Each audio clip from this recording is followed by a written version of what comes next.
Bom, boa tarde a todos, boa tarde a Rodrigo, boa tarde, prefeito. Boa tarde. Falar um pouquinho aqui do rápido currículo.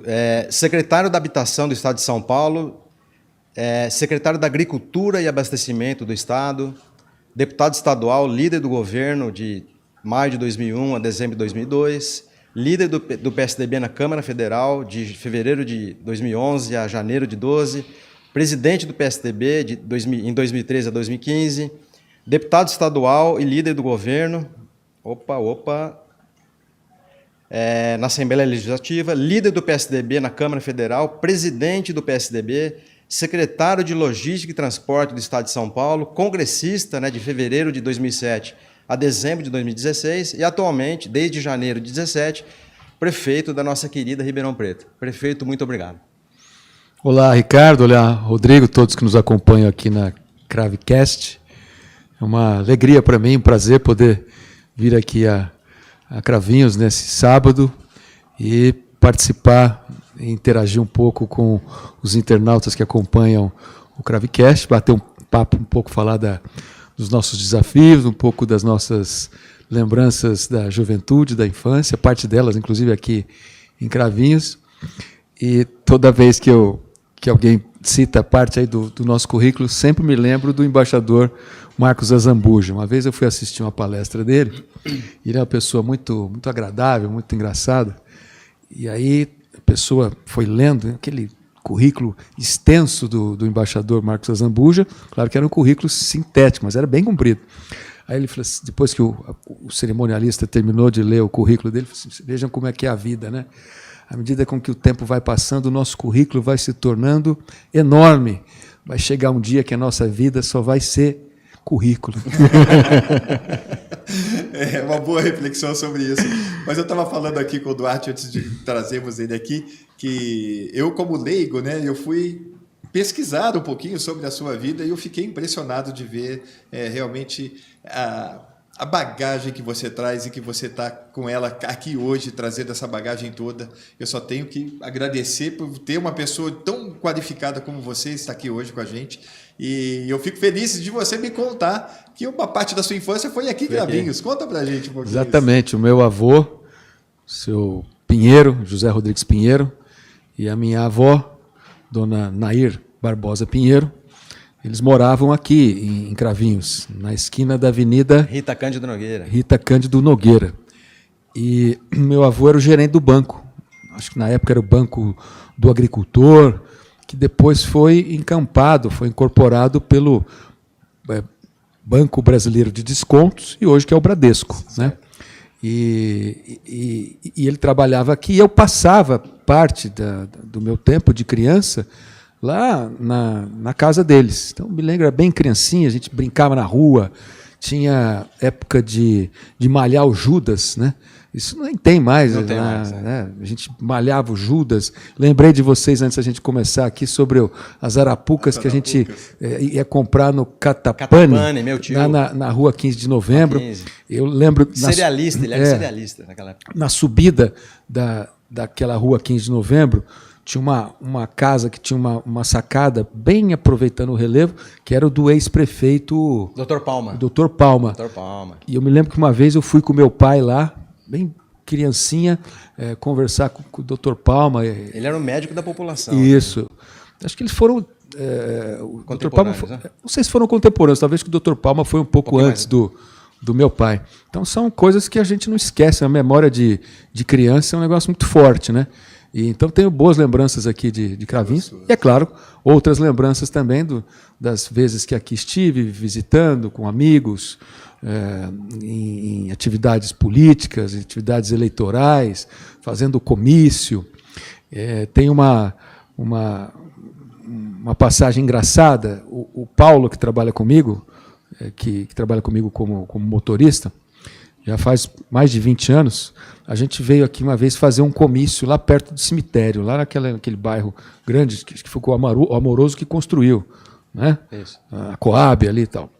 Aí saímos do comício e fomos num caminho de terra para poder pegar a Fregonese, para não precisar passar pela cidade inteira, a Anhanguera, para ir para Ribeirão. Fomos caminho da Fregonese. No meio do caminho, a estradinha de terra, tinha uma baita de uma pedra grande. Aí fomos indo, falei, Paulo, ele dirigindo e eu do lado. Falou, Paulo, olha a pedra. E ele, Paulo, olha a pedra.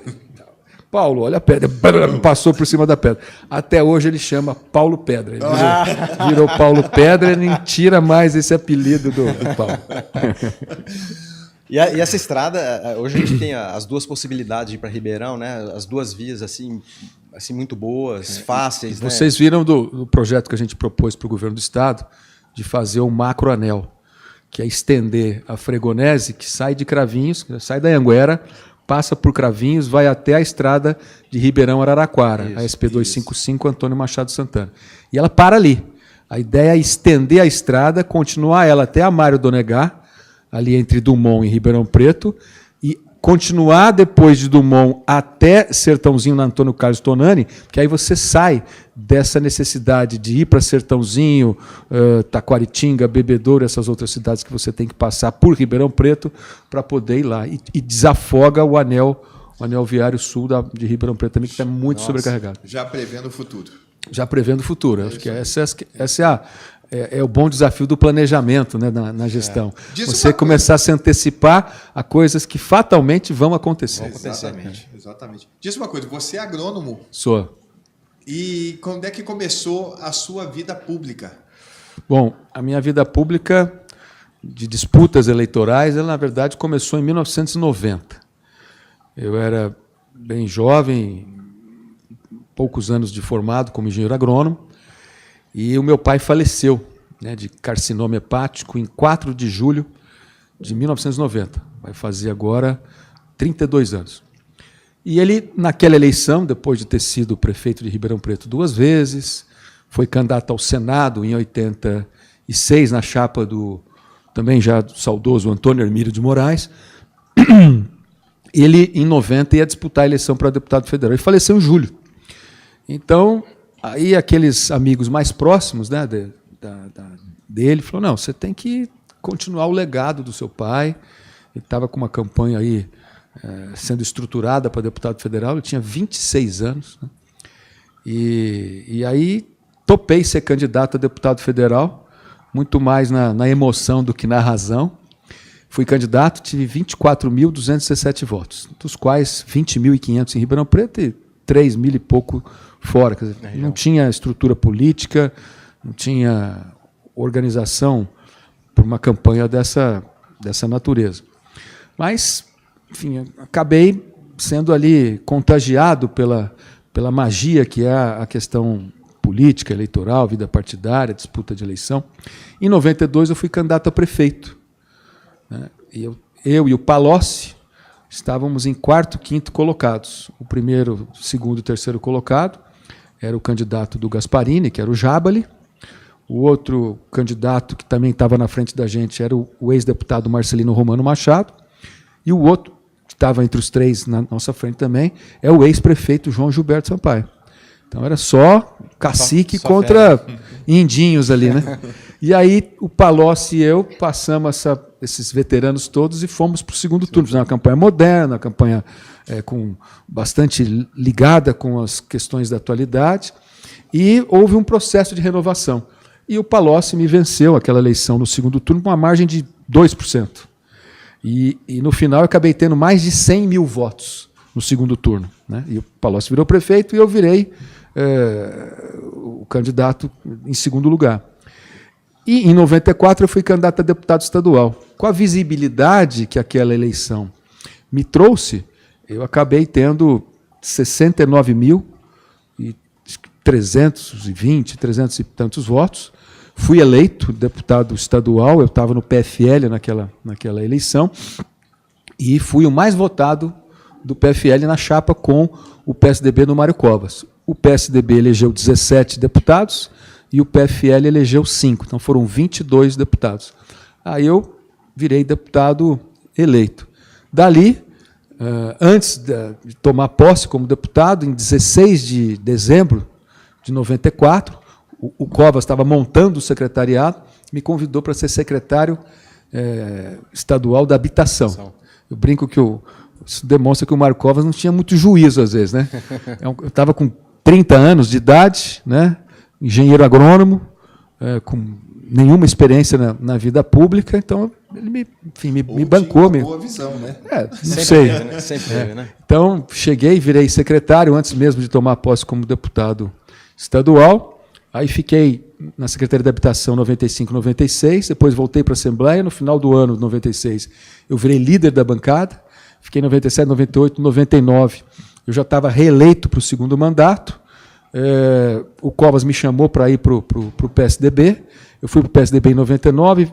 A primeira convenção, ele me convidou para ser o vice-presidente estadual do partido e vice-líder do governo na Assembleia. O Covas morreu em 6 de abril de 2001. O Geraldo assumiu e no final daquele mês ele me chamou para ser o líder do governo. Então, eu virei líder do governo em 2001 até 2002, fui reeleito. Em 2003, o Geraldo reeleito me chamou para ser secretário estadual da Agricultura. Aí fui secretário da Agricultura e Abastecimento de 2003 até 2006, fui eleito deputado federal, o Geraldo perdeu a eleição para presidente, e eu fui para Brasília, e fiquei lá 3 mandatos antes de assumir a prefeitura. E nesse período de 2015 a 2016, como deputado federal, o Geraldo foi reeleito em 2014, eu ainda acabei sendo secretário estadual de Logística e Transportes do Estado de São Paulo. Então, foi a minha terceira Secretaria de Estado. E durante os anos de 2013 e 2015, eu presidi o PSDB estadual. Hoje eu estava lendo no jornal, quem viu a Folha, hoje teve a inauguração da nova pista da Tamoios, né? 22 quilômetros de nova pista. Então, a Tamoios, que só tinha uma pista, agora tem uma segunda pista. E 12,8 quilômetros em túneis, 2 quilômetros em viadutos, então com pouco estrago ambiental. E essa obra começou na minha atividade como secretário estadual de logística, dezembro de 2015. Mas aí, no começo do ano seguinte, eu tive que me licenciar para poder disputar a prefeitura. Então, não tive a chance de acompanhar o processo como um todo. Mas fico feliz que tenho parte aí, né? A gente sempre deixa um legado nessas coisas. Né? Eu me lembro que eu morava em Santos na época e eu peguei uma entrevista sua lá na Baixada, falando um pouquinho das obras lá da Imigrantes. Tem todo um complexo muito grande de obras que seriam feitas lá para desafogar um pouco a descida, né, do paulistano e do turista, né? Sim, e além orgulhoso, né, de ver, né, além das obras que nesse período, como secretário, 2015, 2016, a gente fez ali em São Vicente, né, para poder tirar aquele congestionamento que a rua a rodovia passava dentro do município. Então, tivemos que fazer vários viadutos para poder melhorar a fluidez. E foi uma operação bem complexa, porque você tinha que fazer com o trânsito funcionando. Então, tinha que fazer vias paralelas, enquanto se fazia o lançamento das vigas dos viadutos. Foram momentos assim, muito bacana na Secretaria de Logística e Transportes. Eu inaugurei o trecho do anel do Rodoanel Mário Covas, que faz a ligação da Ayrton Senna até a... Regis? Não, a Ayrton Senna até a estrada que vai para o Rio de Janeiro, a Dutra. A Ayrton Senna Dutra. Né? A Regis faz parte da ligação do Rodoanel Oeste, que ainda foi inaugurado pelo Mário Covas, que ligava a rodovia antiga de São Paulo-Campinas, né? Aí ligava a Anhanguera, Bandeirantes, a outra rodovia que passa por Osasco ali, a Raposo Tavares, até chegar na Regis Bittencourt, que foi o Rodoanel Oeste. Aí da Regis até a Imigrantes foi o anel Sul, né? E que concluiu aquele pedacinho leste até a rodovia Dutra. E agora está faltando só o norte, né, Que interliga tudo, né? que interliga tudo. Eu fico imaginando como é que é a sua cabeça na hora de uma gestão dessa de planejamento, né? De como é que vocês fazem esse planejamento todo, porque você tem que visar um crescimento futuro, você tem que criar uma logística toda para isso tudo. É uma coisa fantástica isso, né? Esse trabalho. As estruturas institucionais do governo, principalmente as secretarias de Estado, aqui em São Paulo principalmente, ela tem boas equipes, né? Então você tem que se cercar dos melhores para você errar menos, né? E procurar acertar mais. Eu acho que esse que é o segredo da gestão. E ter alguns segredinhos que você vai identificando e aprimorando e absorvendo ao longo da sua caminhada. Logo que a gente assumiu a prefeitura aqui, eu falei, nós vamos fazer uma administração com 5 P's. O que são os 5 P's, né? Primeiro P Pessoas. é priorizar. Não dá para fazer tudo de uma vez. A cidade estava muito bagunçada, dívida para todo lado, escândalos, né, de corrupção. Então tinha muita coisa para colocar em lugar. Então tinha que priorizar para saber o que tinha que ser feito em primeiro. Ou seja, pagar as dívidas, retomar a credibilidade do mercado, do município, para você poder comprar melhor, comprar bem, comprar com menos custos e responder às demandas da cidade, principalmente nas áreas sociais, educação, saúde, assistência social, começar a tampar buraco, que é uma buraqueira danada e tal.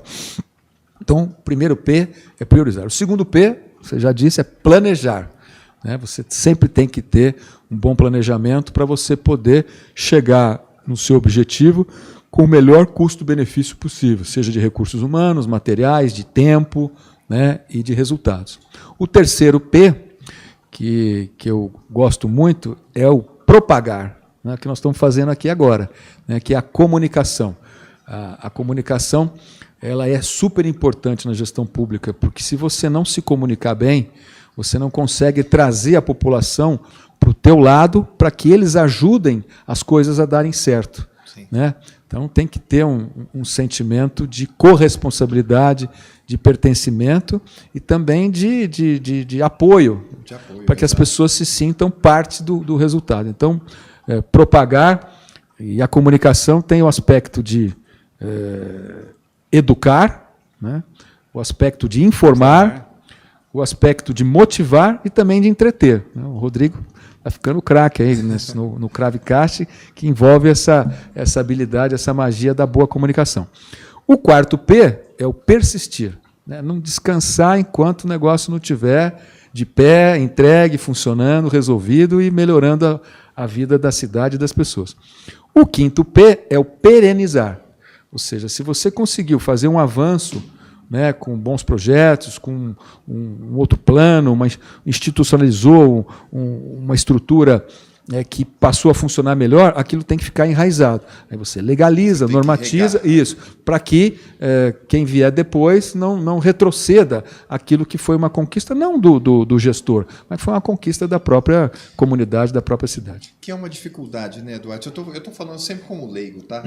Mas a impressão que nos dá, às vezes, é que na sucessão de governos, em vez de dar continuidade, muitas vezes isso acaba não acontecendo, né? E é uma pena que isso não aconteça, porque acho que o prejudicado é o próprio munícipe ali, né? Agora, quando tem uma gestão que dá continuidade, é tão bom, né? Dá continuidade naquilo que é bom.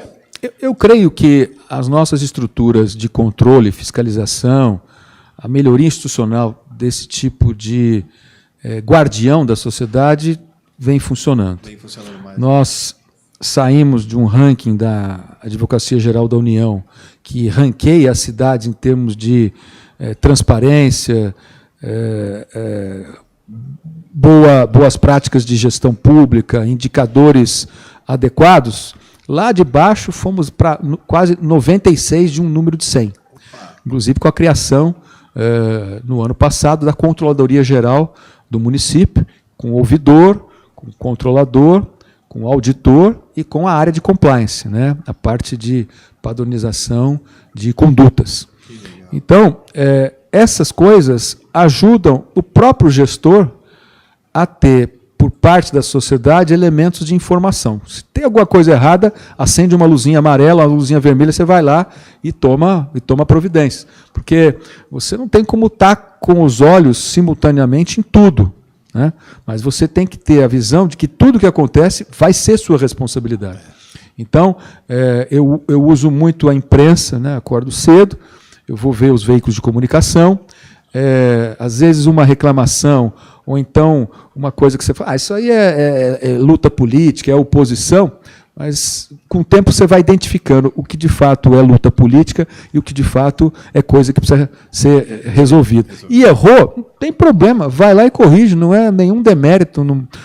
O bom gestor não pode ser arrogante e nem orgulhoso. Exatamente. No sentido de não reconhecer que ele pode errar também. Todos nós somos seres humanos. Eu aprendi isso na minha família. Grandes homens são aqueles que reconhecem o erro e que refazem aquilo que precisa ser refeito, pronto. A gente não deve ter compromisso com o erro, né? A gente deve ter compromisso com aquilo que é bom. Então, errar, isso faz parte. O bom é quando a gente erra e corrige. E o meu pai, enfim, faleceu muito cedo, mas deixou bons ensinamentos. E ele falava, olha, meu filho, os acertos, as coisas boas da vida, a gente comemora, mas nem sempre a gente lembra de todos, mas os erros, eles são doloridos, geram feridas, e essas a gente não esquece. Então, os erros são mais pedagógicos do que os acertos. Sunday morning back in my place, you can sleep late, I don't